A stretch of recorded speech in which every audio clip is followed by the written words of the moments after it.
بسم اللہ الرحمن الرحیم۔ السلام علیکم ناظرین۔ کہا جاتا ہے کہ ایک گاؤں تھا جہاں قدرت کی بے پناہ نعمتیں تھیں۔ اللہ عز و جل نے وہاں کے لوگوں کو مالا مال کیا ہوا تھا، غرض ایسی نعمتیں جن کو انسان دیکھ کر مغرور ہو جایا کرتا ہے۔ سب سے بڑی اور بری بات یہ تھی کہ وہ سب کافر تھے، اپنی شان و شوکت اور دولت پر فخر کرتے تھے۔ ہر ایک کے پاس مال و دولت تھی اور باغات تھے، بڑی بڑی نہریں تھیں، دریا تھے، اور جب اتنا کچھ کسی انسان کے پاس ہو تو وہ مغرور ہو جایا کرتا ہے۔ پوری بستی بے تحاشا دولت مند تھی سوائے چند مسلمان گھروں کے۔ وہاں پر کافر زیادہ تھے اور مسلمانوں کے گھر چند ایک تھے۔ ان کا ایک سردار پنڈت تھا، ان کی اکلوتی بیٹی تھی اور جس سے وہ بے تحاشا چاہتے تھے۔ وہ بیٹی بہت ہی زیادہ انا پرست اور اپنے آپ کو بہت اونچا سمجھنے والی تھی۔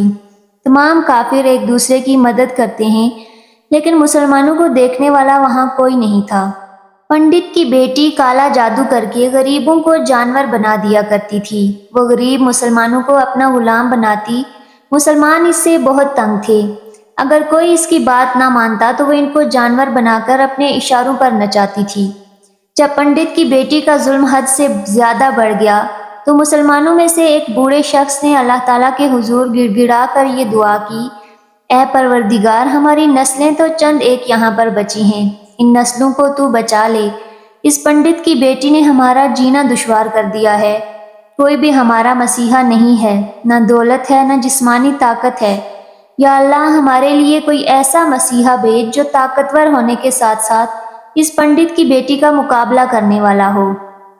اللہ تعالیٰ نے اس بزرگ کی دعا سن لی اور یوں وہاں ایک اللہ والے کو بھیج دیا، اور وہ اللہ والے ہی یوں ہی اس بستی میں داخل نہ ہوئے، بلکہ ایک دن عجیب واقعہ ہوا۔ وہ سردار پنڈت جنگل میں سیر کرنے کے لیے نکلا، بڑی شان سے چلتا ہوا سفر کر رہا تھا۔ اچانک ایک زہریلا سانپ اس کے سامنے آیا۔ اگر پنڈت چاہتا تو اپنے عمل سے اس سانپ کو ختم کر سکتا تھا، لیکن وہ سانپ اللہ تعالیٰ کی جانب سے بھیجا گیا تھا۔ وہ سانپ پنڈت کے آگے بہت ہی زیادہ طاقتور تھا۔ زہریلے سانپ نے قریب آ کر پنڈت کو ڈس لیا اور وہ بے ہوش ہو کر وہیں گر گیا۔ سردار کے غلاموں نے جب اس کی یہ حالت دیکھی کہ زہریلا سانپ کاٹ کر چلا گیا ہے تو فوراً اسے گھر پہنچایا گیا۔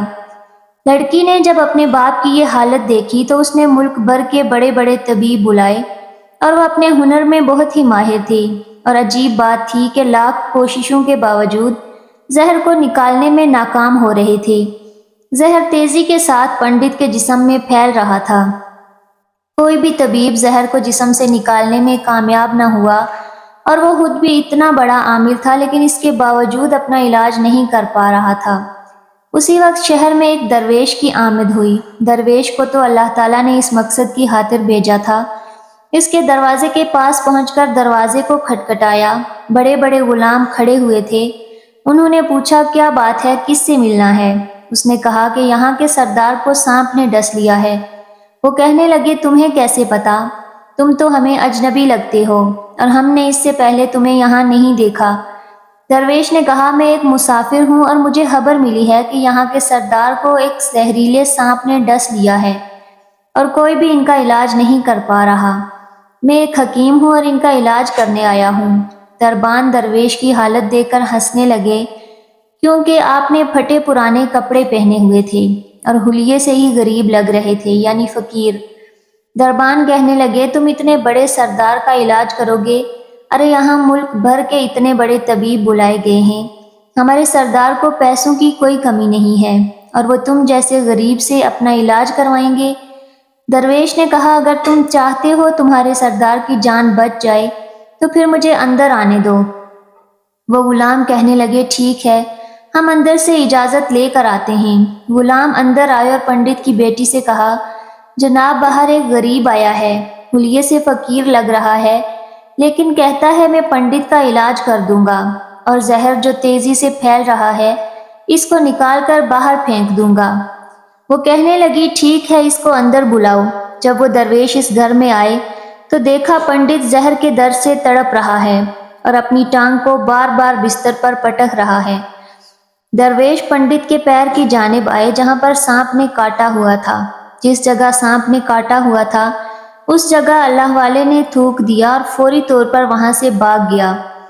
پنڈت کے سارے ساتھی اور اس کی بیٹی فکر مند تھے کہ یہ کوئی دیوانہ تھا کہ کمرے میں آیا اور علاج کرنے کے بجائے اس جگہ تھوک دیا جہاں سانپ نے کاٹا تھا، اور بھاگ بھی گیا، اور اس کو کوئی گرفتار بھی نہیں کر سکا۔ پنڈت کی بیٹی شدید غصے میں تھی کہ اس نے میرے باپ کی بے ادبی کی ہے، گستاخی کی ہے یہاں کے سردار کی۔ چلو کوئی بات نہیں، تم تھوک کو صاف کرو، میں اپنے عمل سے ابھی اسے جانور بنا دیتی ہوں۔ لیکن جیسے ہی طبیب نے تھوک صاف کرنے کے لیے رومال پکڑا اور پنڈت کی ٹانگ سے تھوک صاف کرنے لگا تو حیران ہوتے ہوئے رک گیا۔ اس نے انگلی سے تھوک کو سانپ کے ڈسے پر اچھی طرح مل دیا۔ پنڈت کی بیٹی کہنے لگی، یہ آپ کیا کر رہے ہیں؟ اس دیوانے نے میرے باپ کی ٹانگ پر تھوک دیا اور آپ اس تھوک کو مل رہے ہیں۔ اس نے ہاتھ کے اشارے سے پنڈت کی بیٹی کو روک دیا اور کہا، ایک منٹ رکو۔ جیسے ہی اس تھوک کو پنڈت کی ٹانگ پر ملا، فوراً ہی زہر کا اثر ختم ہو گیا۔ پوری ٹانگ جو نیلی ہو چکی تھی اب اصل رنگ میں واپس تبدیل ہو گئی اور پنڈت کو ہوش آ گیا۔ جب پنڈت کو ہوش آ گیا تو درویش کی تھوک والے قصے کا پتہ چلا تو وہ کہنے لگا، وہ تو ہمارا مسیحا ہے، تم لوگوں نے اسے دیوانہ کہا اور وہ تھوک کر یہاں سے کیسے غائب ہو سکتا ہے؟ جلدی جاؤ اور اسے میرے پاس لے آؤ۔ اس نے تو ہم پر بہت بڑا احسان کیا ہے اور ہم اس کے احسان کا بدلہ ضرور چکائیں گے۔ اس کی بیٹی جو خاموشی سے اپنے باپ کو دیکھ رہی تھی اس وقت کچھ نہیں کہا۔ پنڈت کے حکم پر اس کے سارے دربان سپاہی اس درویش کو ڈھونڈنے کے لیے نکلے۔ وہ لوگ چاروں طرف پھیل گئے مگر کہیں بھی ان کو درویش نہ دکھا۔ پھر جب وہ جنگل میں داخل ہوئے تو وہاں ایک درخت کے نیچے ایک آدمی کو عبادت کرتے ہوئے دیکھا۔ وہ سب غور سے اس درویش کو دیکھ رہے تھے کہ یہ کیا کر رہا ہے اور یہ کس طرح عبادت کر رہا ہے۔ ہم لوگ تو اپنے بتوں کے آگے ہاتھ جوڑتے ہیں اور یہ تو نہ جانے کس کو سجدہ بھی کر رہا ہے۔ حیران لوگوں نے درویش کو پکڑا اور پنڈت کے سامنے پیش کیا۔ پنڈت نے کہا، آپ کون ہیں اور کہاں سے آئے ہیں؟ سب سے پہلے تو گستاخی کی معافی چاہتا ہوں کہ میرے لوگوں نے آپ کی بہت بے عزتی کی، لیکن آپ کی وجہ سے آج میں زندہ ہوں۔ ہم گناہگاروں کی آنکھ کو پہچان نہیں سکے، جس کے لیے میں معذرت چاہتا ہوں اور آپ سے درخواست کرتا ہوں کہ آپ میری طرف سے یہ قیمتی پوشاک اور یہ عربی گھوڑا قبول کیجیے۔ درویش نے مسکرا کر پنڈت کی طرف دیکھا اور بولا، یہ گھوڑا اور لباس بہت قیمتی ہے، میں یہ لباس پہن کر اس گھوڑے کے لیے گھاس کاٹوں گا تو کیا اچھا لگوں گا؟ پنڈت نے کہا، آپ فکر نہ کریں، گھوڑے کے ساتھ آپ کو غلام بھی دیے جائیں گے۔ درویش بولا، اچھا، اتنے مال و دولت اور ملازموں کے ساتھ اس رہائش گاہ میں میں تنہا رہوں گا؟ پنڈت بولا، آپ کی یہ بات سن کر تو میں سوچ میں پڑ گیا، لیکن یہ میری بیٹی آپ کے سامنے ہے۔ بڑی حیرت سے اپنے باپ کو دیکھ رہی تھی کہ میرا باپ کیا کہنے والا ہے۔ اس نے کہا، میری بیٹی جس کو آپ نے ابھی دیکھ لیا ہے اس کی شادی آپ کے ساتھ کر دی جائے گی، لیکن اس کے لیے ایک شرط ہے۔ میں آپ کو یہ سب جو کچھ دے رہا ہوں اس کے لیے آپ کو اپنے مذہب کو چھوڑنا ہوگا۔ میرے خاص ملازموں نے آپ کو عبادت کرتے ہوئے دیکھا اور جہاں تک ہماری معلومات ہے ہم بتوں کے آگے سجدہ کرتے ہیں، ان کی عبادت کرتے ہیں، لیکن آپ جس کے آگے سجدہ کر رہے تھے وہ آپ کا خدا ہے نا؟ آپ مسلمان ہیں اور آپ نے آج جو ثبوت دیا ہے اس کے لیے میں آپ سے ایک گزارش کرنا چاہتا ہوں کہ یہ سب کچھ لے لیں اور اپنے مذہب اسلام کو چھوڑ دیں۔ کیا آپ ایسا کر سکتے ہیں؟ درویش نے کہا، مجھے ایک بات بتائیں، آپ مجھے یہ سب کچھ دے رہے ہیں اور آپ نے مجھے یہ بھی دعا دی کہ میری بہت سی اولاد ہو اور آپ کی نسل آپ کی بیٹی سے چلے، تو مجھے بتائیں، اگر ان بچوں میں سے کسی بچے کو خدا نخواستہ کچھ ہو گیا تو پھر رونا کس کو پڑے گا؟ پنڈت نے جواب دیا، حضور، اگر خدا نخواستہ ایسا ہوا تو پھر رونا تو آپ کو ہی پڑے گا۔